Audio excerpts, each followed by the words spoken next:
بسم اللہ الرحمن الرحیم. قال الشيخ الإمام الحافظ أبو عبد الله محمد بن إسماعيل بن إبراهيم بن المغيرة البخاري رحمه الله تعالى آمين. بسم اللہ الرحمن الرحیم. یہاں پر آپ دیکھ رہے ہیں کہ کتاب ڈائریکٹ صرف بسم اللہ سے شروع ہو رہی ہے اور کوئی لمبا چوڑا خطبہ نہیں. اس کی کیا وجہ ہے؟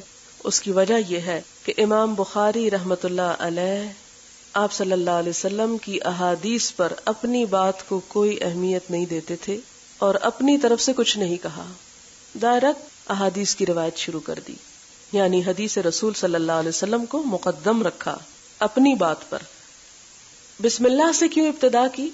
اس لیے کہ حضور صلی اللہ علیہ وسلم پر جب سب سے پہلے وحی نازل ہوئی تو کیا حکم تھا؟ اقرأ بسم ربک الذی خلق. اقرأ پڑھو. کس سے پڑھو؟ بسم ربک، اپنے رب کے نام کے ساتھ پڑھو. تو پڑھنے کا سلیقہ اور ادب کیا ہے کہ بسم اللہ سے ابتدا کی جائے. قال کہا الشیخ شیخ، الامام امام، الحافظ حافظ، ابو عبداللہ کنیت ہے امام بخاری کی، محمد نام، بن اسماعیل، اسماعیل کے بیٹے، اسماعیل والد ہیں، بن ابراہیم، ابراہیم دادا ہیں، بن المغیرہ، مغیرہ پر دادا ہیں، اور یہی سب سے پہلے اسلام لائے. اس سے اوپر کا نام انہوں نے شامل نہیں کیا، اس لیے کہ آگے فرما رہے ہیں رحمہ اللہ. تو اللہ کی رحمت کا مستحق وہی ہوتا ہے جو اسلام میں داخل ہو جائے. البخاری جو بخارا کے رہنے والے ہیں. رحمہ اللہ تعالی آمین. بسم اللہ الرحمن الرحیم. شروع اللہ کے نام سے جو بہت مہربان ہے، رحم فرمانے والا ہے. بابن کیفا کس طرح، کانا تھی، بدء ابتدا، الوحی وحی کی، الا طرف، رسول اللہ صلی اللہ علیہ وسلم، رسول اللہ صلی اللہ علیہ وسلم کے، وا اور، قول کہنا یا فرمان، اللہ اللہ تعالی کا، جل بلند ہے، ذکرہ ذکر اس کا، انا اوحینا الیک کما اوحینا الی نوح والنبیین من بعدہ. انا بے شک ہم نے، اوحینا وحی کی ہم نے، الیک آپ کی طرف، کما جیسا کہ، اوحینا وحی کی ہم نے، الی نوح طرف نوح کے علیہ السلام، والنبیین اور نبیوں کے، من بعدہ اس کے بعد. امام بخاری باب یعنی عنوان کیا باندھتے ہیں؟ کیف کان بدء الوحی الی رسول اللہ صلی اللہ علیہ وسلم، کہ آپ صلی اللہ علیہ وسلم پر وحی کیسے آئی، یہ ہے باب کا عنوان. اور اس میں سب سے پہلے قرآن پاک سے دلیل لاتے ہیں. دلیل کیا ہے؟ انا اوحینا الیک، کہ ہم نے آپ کی طرف ایسے ہی وحی کی، کما اوحینا الی نوح والنبیین من بعدہ، جیسا کہ ہم نے نوح علیہ السلام اور ان کے بعد کئی انبیاء پر وحی نازل کی. امام بخاری نے صرف آیت کا ایک حصہ لکھا ہے، جبکہ مزید آتا ہے وَأَوْحَيْنَا إِلَىٰ إِبْرَاهِيمَ وَإِسْمَاعِيلَ وَإِسْحَاقَ وَيَعْقُوبَ وَالْأَسْبَاطِ وَعِيسَىٰ وَأَيُّوبَ وَيُونُسَ وَهَارُونَ وَسُلَيْمَانَ وَآتَيْنَا دَاوُودَ زَبُورًا وَرُسُلًا قَدْ قَصَصْنَاهُمْ عَلَيْكَ مِن قَبْلُ وَرُسُلًا لَمْ نَقْصُصْهُمْ عَلَيْكَ وَكَلَّمَ اللَّهُ مُوسَىٰ تَكْلِيمًا. اس آیت کا مطلب کیا ہے کہ اور ہم نے وحی کی تھی ابراہیم، اسماعیل، اسحاق، یعقوب اور اولاد یعقوب، عیسیٰ اور ایوب اور یونس اور ہارون اور سلیمان علیہم السلام جمیعاً پر. وآتینا داود زبورا، اور داود کو تو ہم نے زبور عطا کی. ورسلن اور یہ رسول ہیں، قد قصصناہم علیک من قبل جن کا ذکر ہم آپ سے پہلے کر چکے ہیں. ورسلن اور کچھ رسول ہیں، لم نقصصہم علیک جن کا ذکر ہم نے آپ سے نہیں کیا، یعنی ان کی طرف بھی وحی اتاری گئی. وکلم اللہ موسیٰ تکلیما، اور موسیٰ علیہ السلام سے تو اللہ تعالیٰ نے ایسے کلام فرمایا جیسے کہ کلام کیا جاتا ہے، بات کی جاتی ہے کسی سے. اب یہاں پر اس آیت میں اور اس سارے حصے میں جو سب سے اہم لفظ ہے وہ وحی ہے. واوحی، یہ وحی کا معنی ہوتا ہے خفیہ اشارہ، جسے اشارہ کرنے والے اور جس کی طرف کیا جائے اس کے سوا کوئی اور نہ جان سکے. اس میں بڑی ایک دلچسپ بات ملتی ہے کہ ابن عربی کے پاس کچھ لوگ آئے. ابن عربی کا نام تو سن رکھا ہوگا نا. اس کے پاس کچھ لوگ آئے اور انہوں نے عرض کیا کہ ہمیں وحی کے بارے میں کچھ بتاؤ. تو اس نے کہا میں وحی کے بارے میں کیا بتا سکتا ہوں، کیونکہ مجھ پر تو کبھی وحی آئی ہی نہیں، میں اس کو ایکسپلین کر ہی نہیں سکتا. کہ جو چیز میں نے ایکسپیرینس ہی نہیں کی میں اسے کیسے ایکسپریس کروں، اسے کیسے بتاؤں کہ وہ کیا چیز تھی. لیکن لغت کی کتابوں میں ڈکشنریز میں اس کا معنی جو لکھا ہوا ہے خفیہ اشارہ، تیز اشارہ. یہاں مراد ہے وہ رابطہ، وہ سلسلہ، وہ چیز جو انبیاء علیہم السلام کو اللہ تعالی کی طرف سے براہ راست بالواسطہ یا بلا واسطہ عطا ہوتی ہے لوگوں کی اصلاح یا فرائض نبوت کو ادا کرنے کے لیے. اور امام بخاری سب سے پہلے وحی سے کیوں ابتدا کرتے؟ اس لیے کہ وہی بنیاد ہے تمام علم دین کی. علم دین ہمیں وحی سے حاصل ہوتا ہے. دنیا میں بہت سے علوم ہیں اور باقی علوم کہاں سے حاصل ہوتے ہیں؟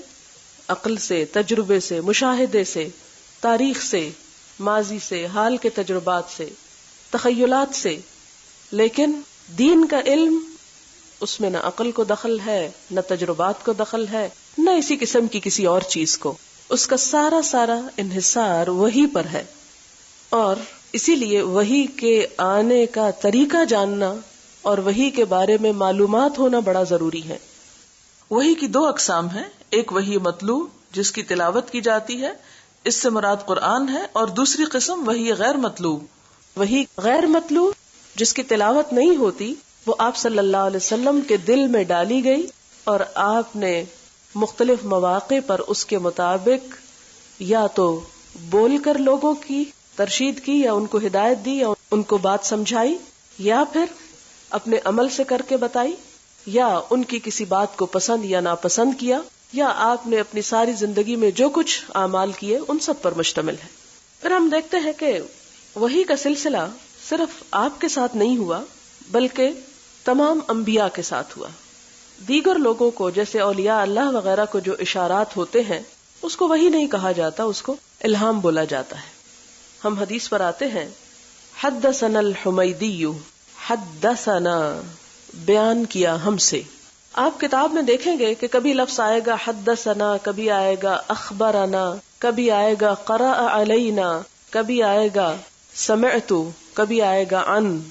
یہ وسائل ہیں، ذریعے ہیں، الفاظ ہیں، آلات ہیں حدیث کو حاصل کرنے کی. اور یہ انڈیکیٹ کر رہا ہے کہ امام بخاری کو یہ حدیث کس طرح ملی، امام بخاری کو کیسے پتہ چلی. تو حدثنا کا لفظی معنی ہوتا ہے ہم سے بیان کیا، ہم کو بتایا. اب آپ دیکھیں کہ لکھنے والے تو صرف امام بخاری ہیں، لیکن یہ کیوں کہہ رہے ہیں کہ حدثنا، ہم کو بتایا؟ یہ اس بات کی وضاحت کر رہا ہے کہ جب امام بخاری نے اپنے استاد جن کا نام یہاں حمیدی لکھا ہوا ہے ان سے یہ حدیث حاصل کی تو وہ اکیلے نہیں تھے، وہ ایک گروہ میں تھے، ایک جماعت میں تھے. بہت سے لوگوں نے ان کے ساتھ اور بھی سنا تھا، اس بات کو لیا تھا. دوسری بات یہ کہ حدثنا عموماً اس وقت استعمال ہوتا ہے جب استاد پڑھ رہا ہو اور طالب علم سن رہا ہو. لیکن اگر استاد بیٹھا ہو، طالب علم پڑھ رہا ہو اور طالب علم بھی سن رہے ہو، استاد بھی سن رہا ہو، اور استاد ہر حدیث کے سننے کے بعد اس کی تصدیق کر دے کہ ہاں ٹھیک ہے، اپنی زبان سے یا اپنے اشارے سے کہ ہاں جو کچھ تم نے پڑھا ہے، یعنی وہ پڑھنا کہاں سے ہوتا تھا؟ بعض اوقات استاد کی کتاب سے ہوتا تھا. تو اس کو بھی طالب علموں کو اجازت ہوتی تھی کہ وہ جب آگے بتائیں تو استاد کی طرف منسوب کر کے بتائیں، طالب علم کی طرف نہیں. طالب علم تو اسی طرح بولتا تھا جیسے یہ مائک میں آواز زور سے آ رہی ہے. تو مثلاً اب اگر میں آپ کو کوئی بات بتا رہی ہوں تو میری ڈائریکٹ آواز تو آپ نہیں سن رہے، اس اسپیکر کے تھرو سن رہے ہیں. تو آپ کیا کریں گے؟ یہ نہیں کہیں گے کہ ہم سے اسپیکر نے کہا، بلکہ یہ کہیں گے کہ ہم سے فلاں نے کہا. اس طرح اگر کوئی حدیث روایت ہوتی تو اس کو اخبرنا کہا جاتا، ہمیں خبر دی. امام بخاری حدثنا اور اخبرنا دونوں میں فرق نہیں کرتے، ان کے نزدیک دونوں تقریباً ایک ہی چیز ہے. لیکن امام مسلم بہت ضبط کے ساتھ اس میں فرق کرتے ہیں. امام مسلم کے ہاں بڑی شدت کے ساتھ اس بات کی پابندی ملتی ہے کہ اگر استاد بولا تو وہ کہیں گے حدثنا، اگر شاگرد نے پڑھا تو کیا کہیں گے؟ اخبرنا. امام مالک بھی اخبرنا ہی کو ترجیح دیتے تھے. طریقہ یہ ہوتا تھا کہ مختلف اساتذہ اپنی جمع کی ہوئی احادیث لوگوں کو سناتے، اور سناتے وقت وہ اپنے استاد کا نام لیتے اور وہ اس سے اوپر کے نام لیتے حتیٰ کہ وہ بات حضور صلی اللہ علیہ وسلم تک پہنچ جاتی. حدثنا صرف زبانی تعلیم کے لیے نہیں استعمال ہوتا. بہت سے لوگوں نے یہ اعتراض بھی کیا، جی بخاری میں لکھا ہوا حدثنا ہم سے بیان کیا، لہٰذا بخاری میں جو کچھ ہے وہ صرف زبانی کلامی باتیں ہیں. حدثنا کا مطلب ہے استاد نے ہم کو بتایا. اور استاد کیسے بتایا کرتا تھا؟ بعض اوقات استاد اپنے حافظے سے تعلیم دیتا تھا، بعض اوقات وہ اپنی کتاب سے پڑھ کر دوسروں کو سناتا. طالب علموں میں بھی دو طرح کے تھے، بعض لکھ لیا کرتے تھے اور بعض صرف زبانی سن کر اس کو یاد کرتے تھے. دونوں طرح اجازت تھی. پھر آپ دیکھیں کہ جو لکھ لیتے تھے وہ استاد کے جانے کے بعد وہیں بیٹھے رہتے اور استاد کی کتاب کے ساتھ اپنی لکھی ہوئی چیزوں کو کمپیئر کرتے تھے کہ کہیں ہم سے کوئی چھٹ تو نہیں گیا، کہیں ہم سے کوئی اضافہ تو نہیں ہو گیا. اور صرف وہ لوگ پھر آگے حدیث روایت کر سکتے تھے جن کو استاد اجازت دیتا تھا. میرا پی ایچ ڈی کا جو تھیسس ہے وہ اجازت ہی کے موضوع پر ہے. یہ حدیث کو بیان کرنے کا ایک طریقہ ہوتا ہے اور یہ ایک طرح کا وہ سرٹیفکیٹ ہے، جیسے آج کل ہمارے اسکول کالجز میں سرٹیفکیٹس دیے جاتے ہیں کہ یہ شخص پڑھا سکتا ہے، یہ اس کو جاب دی جا سکتی ہے. تو اسی طرح استاد بھی ان دنوں میں اجازت دیتے اور بعض اوقات طالب علم کی کتاب کے اوپر ہی لکھ دیا کرتے تھے کہ اس طالب علم نے یہ کتاب مجھ سے پڑھ رکھی ہے، میں اس کو آگے پڑھانے کی اجازت دیتا ہوں. وہ اجازت سرٹیفکیٹ جو ہوتے تھے، وہ لائسنس جو ہوتا تھا، وہ شہادت جو ہوتی تھی، وہ لے کر پھر وہ آگے پڑھاتے. اور جو بھی طالب علم لینے والے ہوتے تھے وہ اپنے استاد کی اس چیز کو جانتے تھے کہ اس کا استاد کون ہے، اس نے کہاں سے لیا ہے. اور یہ چیز بہت امپورٹنٹ ہوتی تھی، اس کی بڑی اہمیت ہوتی تھی کہ کسی شخص نے علم کس سے حاصل کیا.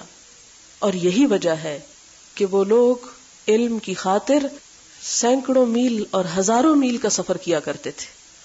صحرا نوردی اور دشت اور بر و بحر اور بیابان کچھ نہ چھوڑے اس علم کی خاطر اور جہاد کی خاطر. آپ دیکھیں گے کہ آج صحابہ کرام کے سب کے مزار ہمیں مدینہ میں نہیں ملتے، دنیا بھر میں پھیلے ہوئے ہیں. کہ حضور صلی اللہ علیہ وسلم کے بعد انہوں نے صرف برکت کے لیے مدینہ رہنا ہی نہیں پسند کیا بلکہ ہر جگہ پھیل گئے. کچھ سیکھنے کے لیے پھیل گئے، کچھ سیکھ کر سکھانے کے لیے پھیل گئے. تو بہرحال یہاں پر امام بخاری کیا کہتے ہیں؟ حدثنا بیان کیا ہم سے الحمیدی عبداللہ ابن الزبیر. حمیدی نے جن کا نام عبداللہ ابن الزبیر ہے، یہ ان کے قریشی اساتذہ میں سب سے زیادہ سمجھدار تھے. افقہ کا لفظ آتا ہے ان کے لیے، یعنی امام بخاری کے 1000 سے زیادہ استاد ہیں اور ان کو پھر کیٹاگرائز کیا گیا کہ کس شہر، کس علاقے، کس جگہ کے، کس کس نسب کے. تو قریش قبیلہ کے جتنے اساتذہ تھے ان میں حمیدی سب سے بہترین تھے. قال حدثنا سفیان، وہ کہتے ہیں، کون کہتے ہیں؟ حمیدی کہتے ہیں حدثنا سفیان، ہمیں سفیان نے بتایا، ہم سے یہ حدیث سفیان نے بیان کی. یہاں سفیان سے مراد سفیان بن عیینہ ہے، یہ مکہ کے رہنے والے تھے. مختلف علاقوں میں جو حدیث کے ائمہ گزرے ہیں جنہوں نے حدیث پر کتابیں سب سے پہلے لکھی، ان میں مکہ میں سفیان ابن عیینہ کا نام بہت بلند ہے. حدثنا یحییٰ بن سعید الانصاری، ہم سے یحییٰ بن سعید انصاری نے بیان کیا. قال، وہ کہتے ہیں اخبرنی. اب آپ دیکھ لیں، حدثنا کے بعد کیا آ گیا؟ اخبرنی، مجھ سے بیان کیا.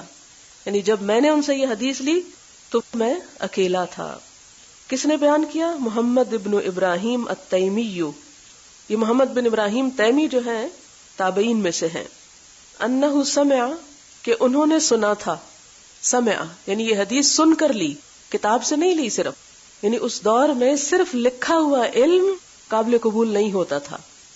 کیوں؟ اس لیے کہ وہ سمجھتے تھے کہ لکھی ہوئی چیز میں غلطی ہو سکتی، زبر کو زیر، زیر کو پیش پڑھا جا سکتا ہے. لیکن جب استاد کے منہ سے ایک بات لی جائے تو وہ چیز لکھے ہوئے پر مزید ایک اس کی سند ہوتی تھی. اسی لیے ہم دیکھتے کہ سننے کے لیے ہزاروں میل کے سفر طے کیے گئے. اب یہاں پر ایک آپ کو حدثنا مل رہا ہے، پھر اخبرنی مل رہا ہے، پھر سمع مل رہا ہے.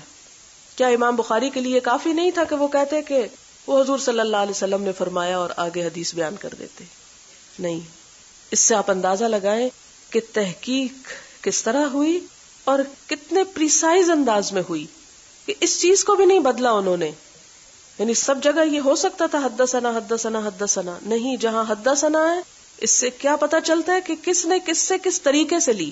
یعنی لوگوں کو یہ بھی بتایا گیا کہ یہ حدیث جو میں تمہیں دے رہا ہوں مجھ تک اس منزل کو طے کر کے یہ پہنچی ہے، اس شخص کے ذریعے، اور اس شخص کے حدیث لینے کا طریقہ یہ تھا.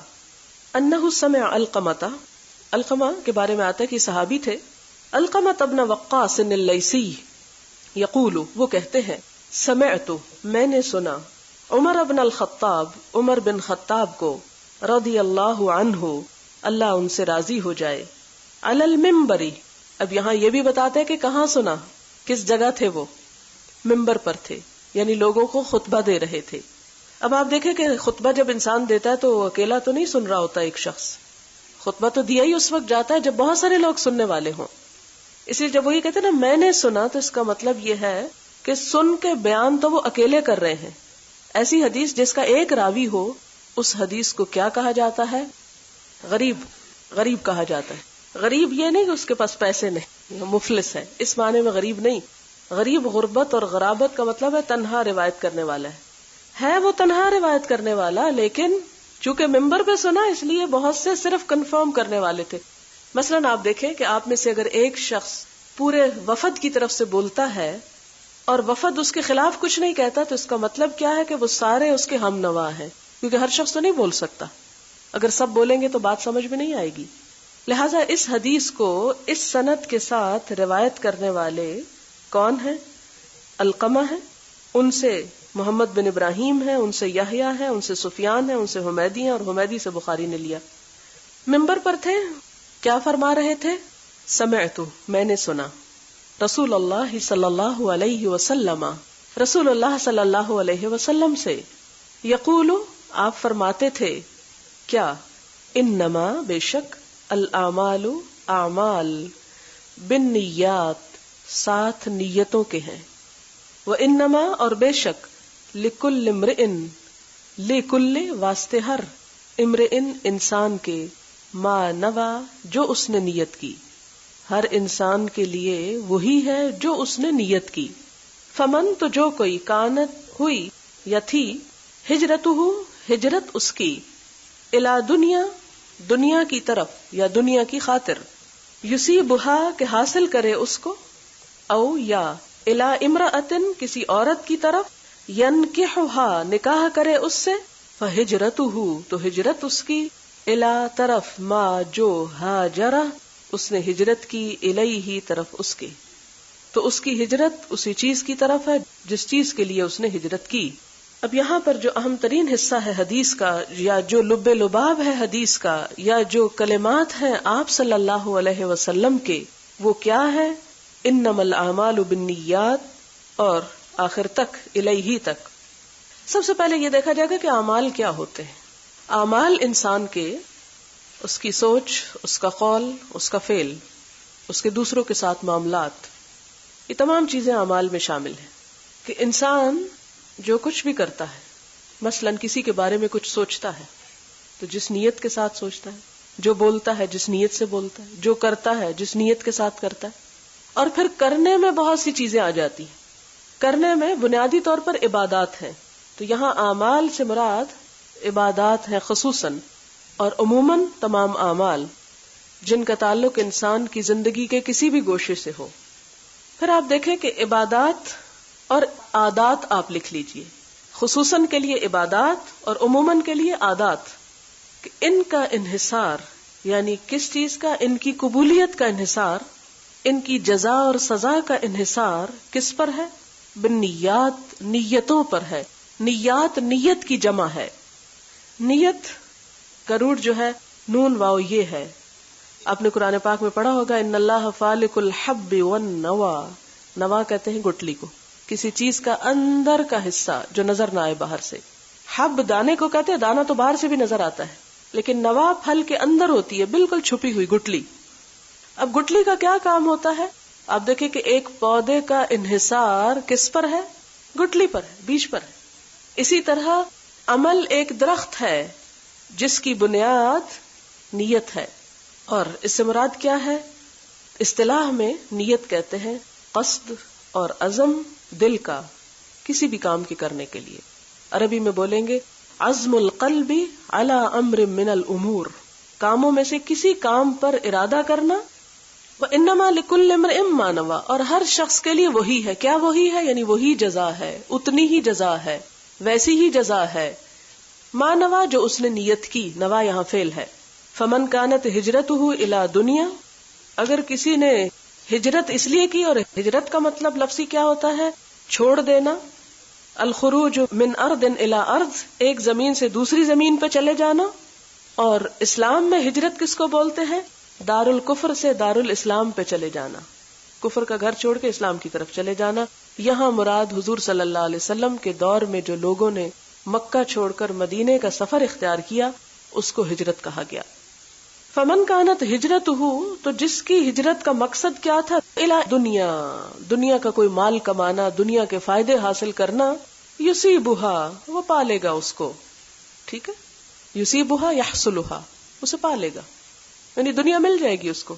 جسے قرآن پاک میں بھی آتا نا کہ من کان یرید حرث دنیا نؤتیہ منہا، جو دنیا چاہے گا دنیا دے دیں گے، جو آخرت چاہے گا آخرت دے دیں گے. تو یہاں پر مطلب کیا ہے کہ جس نے ہجرت اس لیے کی کہ دنیا پا سکے تو اس کے لیے دنیا ہی کا فائدہ ہے جو اس کی قسمت میں ہے. او الی امرأۃ، یا کسی عورت کی نیت سے ہجرت کی، یا کسی عورت کے پاس جانے کے لیے کہ ینکحھا، اس سے نکاح کر لے. فہجرتہ الی ما ہاجر الیہ، تو ایسی صورت میں ایک زمین سے دوسری طرف جانا، اس ہجرت، اس گھر بار چھوڑنے کا اجر و ثواب نہیں ہوگا. اس کی جزا وہی چیز ہوگی جس کے لیے اس نے ہجرت کی ہوگی، کہ وہ اس کو مل گئی اور بات ختم. لیکن اگر کسی نے ہجرت اللہ کی رضا اور خوشنودی کے لیے کی تو اس کو وہی اجر ملے گا. اب آپ کے ذہن میں ایک سوال آ رہا ہوگا کہ امام بخاری نے باب تو باندھا کیف کان بدء الوحی، اور بات نیت پہ آ گئی، یہ کیوں؟ ہاں، اس لیے کہ نیت پر ہی تو سارے عمل کا دار و مدار ہے. یہ ایک طرح سے کتاب کا مقدمہ ہے، پیش لفظ ہے کہ اے طالب علم، جو اللہ اور اس کے رسول کی خاطر اپنا گھر بار چھوڑ کے آئے ہو یہ پڑھنے کے لیے، ہجرت کر کے آئے ہو نا. ہجرت کا لفظی مطلب تو چھوڑنا ہے. بچے چھوڑے پیچھے، گھر چھوڑا، بہت سے کام چھوڑے، کسی نے شادی بیاہ چھوڑا، کسی نے اور میل ملاقات چھوڑے، بڑی سی دلچسپیوں کو چھوڑ کے یہاں پہنچے. سوچو تو صحیح، کس لیے پہنچے، کیا کرنے کو آئے، کیا چاہتے ہو، کس کی رضا کے لیے، کس کو دکھانے کے لیے، کس کی نظروں میں اچھا بننے کے لیے، کیا نیت ہے تمہاری؟ اللہ اور اس کا رسول، صرف اور صرف اس کی محبت. اور جو اس لیے آئے گا اسے کیا ملے گا؟ وہ مل جائے گا جس کے لیے وہ نکل کر آیا. اور اگر کوئی کسی اور مقصد کے لیے آیا ہے کہ جا کے اپنی ذرا دوستوں سہیلیوں سے ملاقات کر رہا ہوں، یا کوئی اور دنیا کے کام کر رہا ہوں، وہاں پر ہر ایک کی نیت اس کے ساتھ ہے، تو اس کے لیے پھر اس علم میں سے کچھ بھی نہیں. وہ تو یحمل اسفارا، صرف گدھے کی طرح کتابیں لاد کے علم کا ذخیرہ اٹھا کے یہاں سے چلا جائے گا. وہ نہیں ملے گا جس کے لیے اس کو آنا تھا. اور پھر آپ کو یہ بھی یاد ہوگا وہ حدیث بھی کہ من طلب العلم لیباہی بہ العلماء ویماری بہ السفہاء او لیصرف وجوہ الناس الیہ ادخلہ اللہ النار. من طلب العلم، جس نے علم اس لیے حاصل کیا، لیباہی بہ العلماء، کہ علماء پر فخر جتا سکے، ان کا مقابلہ کر سکے کہ فلاں عالم، میں اس سے بڑا عالم بن کے دکھاتا ہوں، ایسی تیسی اس کی. وہ کیا سمجھتا ہے اپنے آپ؟ نہیں، کسی انسان سے مقابلے کے لیے نہیں. ویماری بہ السفہاء، اور اس لیے سیکھتا ہے کہ لوگوں سے بحثیں کر سکے، جھگڑے کر سکے، بے وقوف بنا سکے دوسروں کو. یماریہ، ان کے ساتھ حجت بازی کرے، ان کے اوپر فتوے لگائے کفر اور فسق اور بدعت ضلالت کے، نادانوں کے ساتھ نادانی کا معاملہ کرے. او یا اس کی نیت یہ ہے لیصرف وجوہ الناس الیہ، کہ لوگوں کو اپنی طرف متوجہ کر لے، کہ لوگوں کو بتا سکے دیکھو میں نے یہ چیز پڑھی ہے، لہٰذا آؤ میرے پاس، میرے ساتھ مل جاؤ. یہ ساری نیتیں کیا ہیں؟ ان کا نتیجہ، ان کا انجام، ان کا ٹھکانہ ادخلہ اللہ النار، آگ. کوئی برکت، کوئی جزا اور کوئی خیر اور فیض نہیں. لہذا علم حدیث کو پڑھنے کے لیے خاص طور پر نیت کا خلوص انتہائی ضروری ہے. پھر آپ دیکھیں کہ صرف یہ علم حدیث کے لیے نہیں، ہماری ساری زندگی میں. مثلاً آپ دیکھیں کہ آپ کسی کے سامنے بڑی لمبی لمبی نمازیں پڑھ رہے ہیں، اور اس لیے پڑھ رہے ہیں کہ لوگ کہیں کہ ہائے یہ کتنے اچھی نماز پڑھتا ہے. جو لوگ سر ڈھانکتے ہیں ان کے سامنے سر ڈھانک لیں کہ وہ ہمیں دیکھ کے خوش ہو جائیں. جو لوگ دین کی باتیں کرتے ہیں ان کے ساتھ بیٹھ کے دین کی باتیں شروع کر دے کہ ان کی توجہ حاصل کر سکے یا ان کی نظروں میں اچھا بن سکے. تو ایسی دین کی بات کرنا، اللہ رسول کی بات کرنا، ایسا سر ڈھانکنا، کوئی بھی ایسا کام، ایسی لمبی نمازیں پڑھنا، یہ سب کیا ہے؟ بیکار کے کام، ان کو کوئی ثواب اور کوئی اجر نہیں ملے گا۔ روزہ انسان رکھتا ہے اللہ تعالیٰ کی خوشنودی کے لیے۔ اللہ تعالیٰ کہتے ہیں نا کہ الصوم لی وانا اجزی بہ، روزہ میرے لیے، میں خود اس کی جزا دوں گا۔ لیکن اگر انسان اس لیے رکھتا ہے کہ وہ ذرا سمارٹ ہو جائے، ویسے تو ڈائٹنگ ہو نہیں سکتی، چلے تو مجبوری ہو جاتی ہے، تو اس میں جتنی پھر اللہ کے لیے بات ہوگی اتنا ہی اس کا جزا ملے گی۔ مثلاً ایک انسان کسی دعوت پہ جاتا ہے اور ٹھیک سے کھانا نہیں کھاتا، یہ دکھانے کے لیے کہ میں تو بہت کم کھاتا ہوں، تو اس کا یہ کم کھانا دوہرا نقصان ہے۔ دنیا میں بھی اس کو کچھ نہ ملا، وہ محروم کیا بڑی اچھی دعوت سے اپنے آپ کو، اور آخرت میں بھی اس کی کوئی جزا نہیں کہ آپ نے کم کھایا، صرف لوگوں کو دکھانے کے لیے کہ میں زیادہ نہیں کھاتا۔ اسلام اس قسم کی دو رخی پالیسی اور ڈبل سٹینڈرڈز اور اس قسم کی دھوکے بازی سے انسان کو باہر نکالتا ہے، اس کی کنٹرڈکشن اور اس کے کانفلکٹس کو۔ اصل چیز کیا ہے کہ انسان چھپ کے بھی وہی معاملہ کرے جو سب کے سامنے کر رہا ہے۔ یہ چیز انسان کو بے خوف کر دیتی ہے، اس کے اندر جرأت پیدا کرتی ہے۔ لیکن انسان جب اپنے اوپر خول چڑھاتا ہے، یہاں کچھ ہے وہاں کچھ ہے، تو وہ اپنے لیے پریشانیوں میں اضافہ کرتا ہے۔ لہٰذا جب بھی کوئی نقصان اٹھانے لگے تو اس کو اللہ کے لیے اٹھا لیں۔ اگر کم کھائیں تو اللہ کے لیے کم کھائیں، دیکھیں کتنا جزا دے گا وہ، اس کی عبادت میں کتنا لطف آئے گا۔ لیکن نہیں صبر ہوتا تو پھر جو چھپ کے کھاتے ہوئی سب کے سامنے بھی کھا لیں۔ یہی دراصل لا الہ الا اللہ کا مطلب ہے کہ لوگوں کی غلامی سے نکل آؤ۔ یہ بات اپنی زندگی سے باہر پھینک دو، ہائے لوگ کیا کہیں گے، جو مرضی کہتے رہیں، سو وٹ، کیا ہو جائے گا۔ اصل نیت کیا ہو، میرا رب کیا کہے گا، وہ کیا دیکھ رہا ہوگا، وہ تو ہر وقت مجھے دیکھتا، وہ کیا سوچ رہا ہوگا، میرے بارے میں اس کا غضب ہوگا یا اس کی رحمت برس رہی ہوگی، مجھے تو اس کی رحمت کا اپنے آپ کو مستحق کرنا ہے۔ لہٰذا یہاں آنے کے لیے پھر ایک دفعہ نیت کو خالص کر لینا ضروری ہے۔